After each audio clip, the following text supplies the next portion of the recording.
concernant ce plan Trump. Trump, pour plusieurs observateurs, plusieurs militants pro-palestiniens ne cherchent pas la paix, ils cherchent seulement la domination sur les ressources qui entourent Gaza.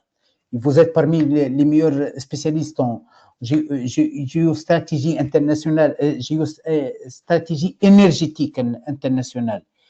Est-ce que vous êtes pessimiste ou optimiste pour l'essor de ce conflit, pour l'essor des Palestiniens, pour l'essor d'une possible paix entre les deux peuples?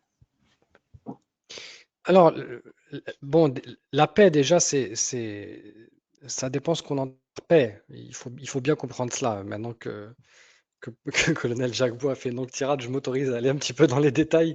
Blague à part, ça dépend ce qu'on entend par paix. Je crois que si l'on revient sur ce que traditionnellement la diplomatie, quand elle parle de paix, c'est-à-dire les fameux accords d'Oslo, les frontières de 60, etc., je ne pense pas être pessimiste, je pense dire de manière très réaliste de dire que ça ne se fera pas. Ça n'est pas possible.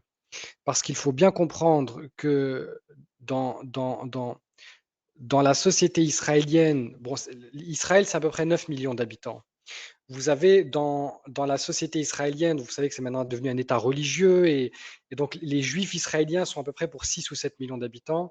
Vous avez entre 1 million et 1 million 200 000 qui vivent dans ces frontières de 67.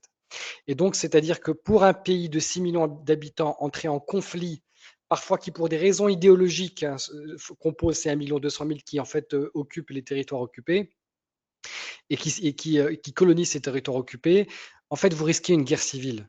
Et donc déjà que la société israélienne est extrêmement fracturée, dire on va revenir aux frontières de 67, vous avez une guerre civile en Israël. C'est-à-dire vous ne pouvez pas, souviens un petit peu du plan de Sharon d'évacuation d'une partie de la bande de Gaza